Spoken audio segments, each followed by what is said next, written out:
Hey everybody, One of Weezem here, 2:31 a.m. Friday, October 10th, 2014. I've got a bit of a statistical nightmare on my hands. Blades, legendary Blades. Blades actually has a numerical advantage, and that's quite frustrating to me because it's not legendary Blades with a numerical advantage. Then, to supplement that research, I came in with Jawbreaker and Legendary Jawbreaker. Legendary Jawbreaker luckily had speed, armor, and critical hit of greater numbers than his standard counterpart, but his health was sub 40. Ultimately, overall grand totals from a box stock perspective, Legendary was down 2 points there. And that to me should not happen. The only other combination I've got that I can play around with and check this out with, we're done with the legendaries that are released now, so we just have Krypt King, and of course, Nitro Krypt King. Krypt King, one of my most anticipated Trap Masters. He has never been on the Portal of Power. You're going to witness greatness right here. This is standard Krypt King. Let's check him out. I've got the edge. Oh, yeah. That's awesome. He looks wicked cool.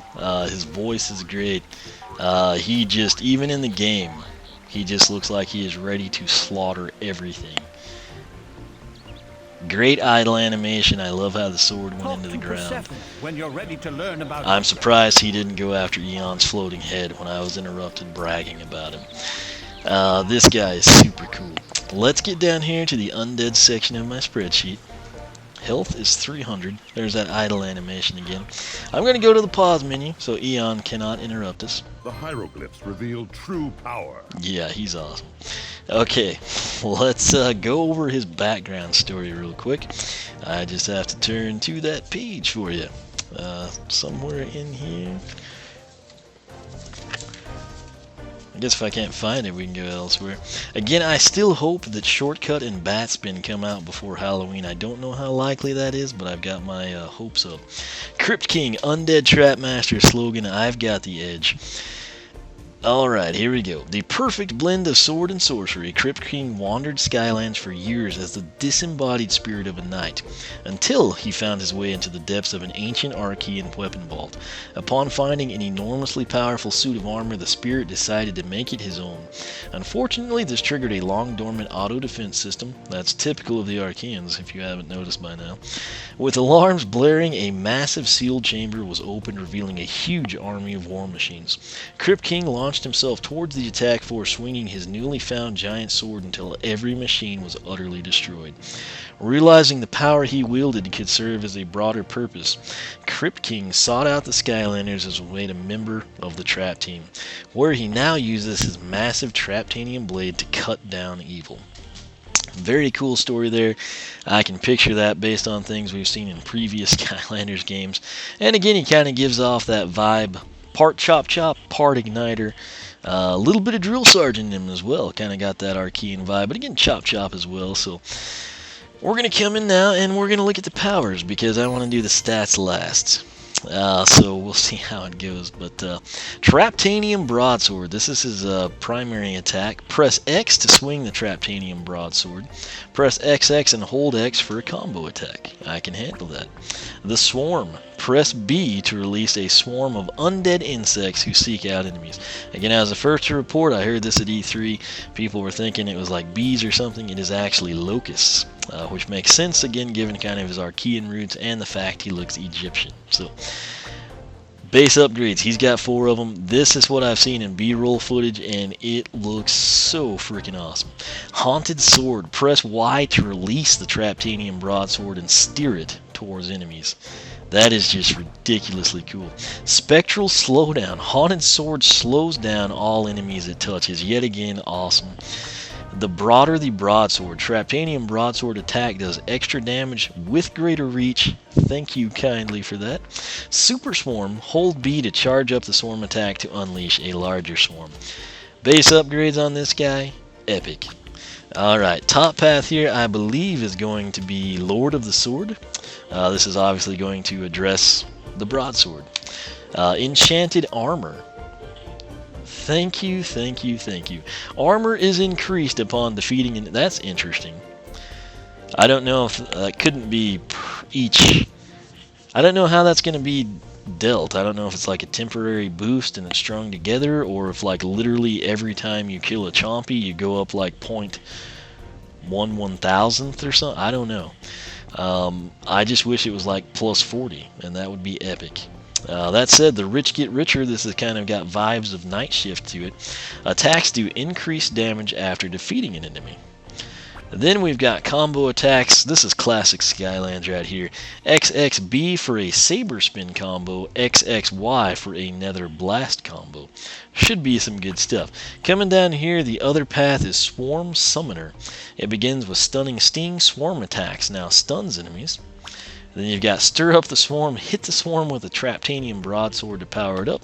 And lastly, Parasitic Power, get healed by the swarm after it disappears. That's awesome. That's usually something you do have tied in with undead characters in some way, and I am stoked to see it here. So top path you get armor, bottom path you get healing. So, and then of course top sword, bottom swarm. You kind of pick your poison there. So coming over, we've got Storm Swords. Critical hits cause swords to rain down upon your enemies. So obviously any hats, trinkets, whatever it may be that will increase critical hit is something you would want to put on this guy. And that sounds awesome, but I'd have to see it to kind of fully understand it. That said, we're going to come in here and we're going to look at the stats and we're going to document them. Max health 300, we mentioned that. Armor 24, seems a little low for being a suit of armor. You'd have to agree with me, I think. Speed is 60. I hope Nitro's padded in that area. Critical hit 40. Nitro having extra critical hit would be epic. Elemental power box stock would be 25. I'm going to come in here, make a new line for Nitro Krypt King, and we're going to back out, move here. We'll just kind of showcase the two attacks. Let's do the swarm first. Actually, let's just kind of check it out.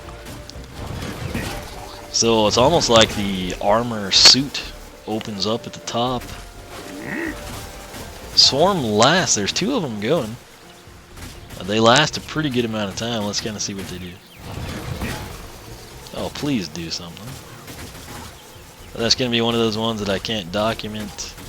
Well, that's not cool. I don't know. Let me stand right on this guy. Well, the sword does 80 to 120, which is epic. Your next challenge awaits you, Portal Master. Talk to Flynn. Oh yeah, he's got some cool moves. It's just a shame that we can't document the swarm right here. I will do that. I will just have to do it in a challenge off camera. So that said, he looks awesome. What we're going to do now is pull him, and I seriously hope that when I put Nitro on the portal, his health is 300, if not higher. And the moment of truth is nigh upon us, my friends. I've got the edge. He actually looks pretty good there.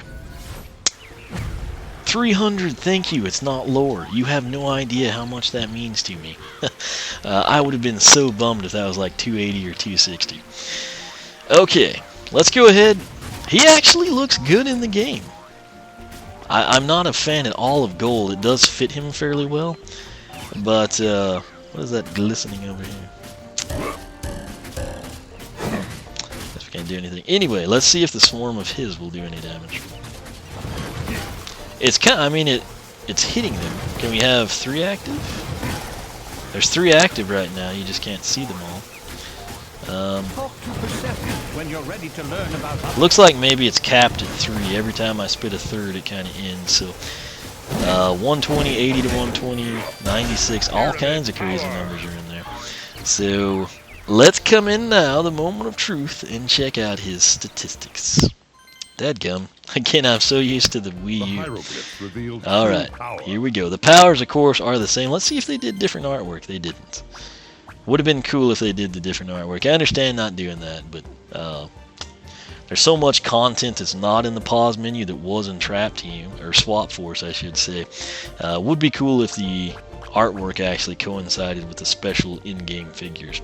That said, at least he looks like the Nitro version behind us. That's, I guess, kind of what matters. So here we go. Stats. Miss Callie, please don't disappoint us.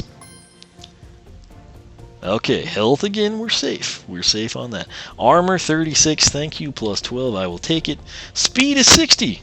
Mind-boggling. He's a Nitro character. Critical hit, I knew that was higher based on what I saw when I did the attacks. So plus 20 on critical hit. Elemental power, he'd be 25. Box stock. Okay, so health, neutral. Armor is plus 12. Speed is even, which at least it's not below. Critical hit plus 20. So overall, Nitro Krypt King is plus 36 over regular Krypt King. Now, why the legendaries are overall below their counterparts, I don't understand. When the Nitro version, which is a newer thing, it just came out last time in Swap Force with Freeze Blade and Magna Charge, I don't quite know. But I am glad that he is not statistically deficient. That would have really sucked to have 3 in a row that over cumulatively add up to be subpar to their standard counterparts. The only thing here that's mind-boggling, I mean, when I think of Nitro, I think of nitromethane. Some people actually think of nitrous. That's like totally different. I won't go into a lecture on, performance engines and forced inductions and things of that nature, but nitro, you think of like nitro funny car and nitromethane, and it's like a, high-end exotic fuel. And you associate that with what? With speed. That's why, like they've got the gold color, like first place, the golden trophy, the Wally, and then you've got the white, and it's overlaid. It's not just like stripes. It's like a checkered flag pattern. So it seems to me like they incline that on figures that, they're giving a speed boost to, and then the speed is the same. So I don't know what's up with that, but I am the happiest out of the 3 special in-game variants thus far. Legendary Blades, way below. Overall, numerically combined statistic total, way below. Legendary Jawbreaker, I think, was 2 below. And Krypt King is superior because he's even on health and he's even on speed. So I'll take it, although it seems like he should have had a speed boost, if nothing else. Or at least, a speed. In my opinion, the health should stay the same, but each category, armor, speed, and critical hit, should be bumped slightly. In the case of Nitro Krypt King, speed should be way higher. And then in the case of, say, like Jawbreaker, maybe armor is way higher. And then in the case of Blades, maybe it's critical hit, or it's like slightly bumped more than average on each of the 3 or something. But crazy things. The good news is, again, with Nitro Krypt King, he comes out overall a cumulative total greater than his standard counterparts. So I can sleep easy with that one. Again, what they were thinking on the legendaries, I don't know. And it bothers me. Little things like that truly do bother me. That said, this is Krypt King and Nitro Krypt King. Nitro Krypt King available at Target here in the US. Surprisingly, he has been well stocked. It's the first time Target has had an in-game variant figure, really since Jade Flashwing, that I've seen longer than just on launch day, or right when they first come out with subsequent releases. So, take advantage of it while you can. If you like Krypt King, which I think I'm going to, instead of having 2 figures that look exactly the same, you can get Nitro, you can get the stat boost in a couple of areas, and then you can actually come in and take both of the paths. So, differentiate between the 2. It's the way to go, in my opinion, particularly if you're a fan of in-game variants, and of course, if you're a fan of Krypt King. That said, we've covered everything here. We got the background story, the stats, the stat comparisons. We went through the upgrades. They're the same for both characters. We've covered the attack damage as best we can. Again, once I do my complete upgrade session, I will have that swarm attack damage for you. So stay tuned for that a little bit later on down the road. But I'm going to go ahead and end this. Probably need to get to bed. I've got a very busy weekend ahead of me. If I can, I will do my best to get this up for you. I can't make any promises, but currently 2:45 a.m. Friday, October 10th. So once again, thanks for watching. If you like what I'm doing, hit that button. It's much appreciated. Similarly, make sure you are subscribed. Tons more Skylanders Trap Team content coming your way. Sometimes I just can't take not knowing things, and when I should be asleep, I wind up recording to see what the statistical discrepancies are. And now I'm going to Skylander Club Forum to post it up and see what Daphne and everyone else has to say. So if you're into that sort of a thing, if these numbers make you question what is right and wrong in the world, you're the type of person we want on Skylander Club Forum. It's kind of geared more towards the serious Portal masters and players, people that take the collecting maybe a bit more to an extreme side, people who enjoy the gameplay, want 100% everything, want the best paths, want to know the discrepancies between figures, things of that nature. If any of that interests you, check out the Skylander Club forum. If you like what you see, sign up. We'd love to have you. My personal site's One of Wisdom. If you're on Twitch, follow me. I will be live streaming the entire game. Sub this type of stuff, the introductions. I may do the upgrade sessions live. I haven't decided yet, but the gameplay will be streamed 100% from the Xbone. Nephew and I will be doing a co-op playthrough on the Wii U. Stay tuned for that. And again, that's why you need to subscribe. You can also subscribe to my nephew. We'll probably upload to his channel too. But that's it. Thanks so much for watching. You can follow me on Twitter, like me on Facebook, circle me on Google+, whichever you prefer. Once again, thanks for watching, and I will catch you back here for our next Skylanders Trap Team introduction.